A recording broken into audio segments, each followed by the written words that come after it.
Bolehkah orang Kristen judi? Judi adalah upaya mempertaruhkan uang dalam usaha untuk melipat gandakan uang untuk sesuatu yang kemungkinannya kecil. Bible memang tidak secara khusus melarang perjudian, pertaruhan, atau lotre.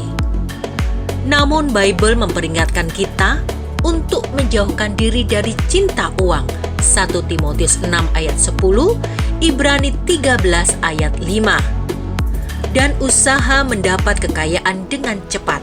Amsal 13 ayat 11, Amsal 23 ayat 5, dan Pengkhotbah 5 ayat 10. Judi sangat jelas berfokus pada usaha karena cinta uang dan menggoda orang dengan janji mendapatkan kekayaan secara cepat dan mudah.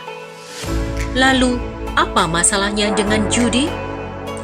Judi adalah isu yang sulit karena jika dilakukan dengan tidak berlebihan dan hanya sesekali, ia cuma sekedar menghamburkan uangnya, namun tidak berarti menjadi sesuatu yang jahat.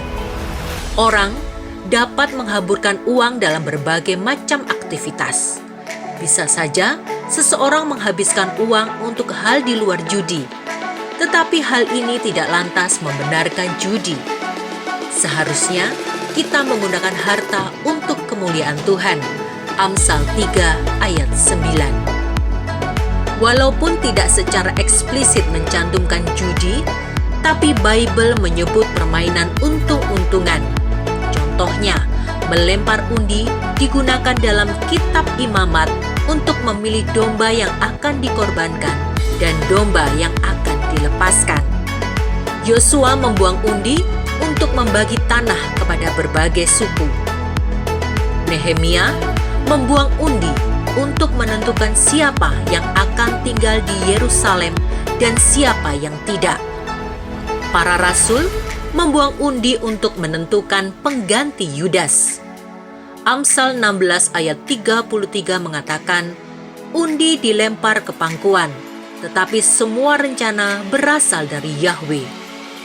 Tapi ingat, dalam Bible, judi atau untung-untungan tidak pernah digunakan sebagai hiburan atau sebagai kebiasaan yang pantas bagi para pengikut Yahweh.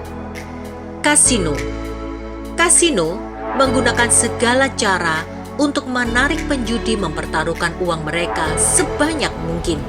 Kasino sering menawarkan minuman beralkohol secara murah, bahkan gratis, yang kemudian mengakibatkan para penjudi mabuk dan menurunnya kemampuan mereka membuat keputusan secara bijaksana. Segala sesuatu dalam kasino ditata sedemikian rupa untuk mendapatkan uang dalam jumlah besar dan tidak mengembalikan apa-apa kecuali kesenangan yang singkat dan kosong. Hal ini tentu bukan kehendak Tuhan untuk kita. Lotre menawarkan solusi keuangan yang sepertinya instan. Namun, riset memperlihatkan bahwa orang yang bermain lotre biasanya adalah orang-orang yang justru tidak mampu secara finansial. Bagi mereka yang sudah kehabisan akal, daya tarik untuk cepat kaya sering merupakan godaan yang terlalu sulit untuk ditahan. Namun sebenarnya, kesempatan untuk menang begitu kecilnya sehingga akibatnya banyak kehidupan yang hancur. Studi memperlihatkan bahwa mayoritas dari mereka yang menang lotre justru berada dalam situasi keuangan yang lebih parah dari sebelumnya. Kesimpulannya, judi bukan kehendak Tuhan untuk kita lakukan. Nama Tuhan tidak akan dipermuliakan melalui uang hasil judi, penjualan narkoba, atau hasil kejahatan lainnya. Tuhan berdaulat dan pasti akan menyediakan segala kebutuhan kita melalui cara-cara yang jujur dan pantas. Amin.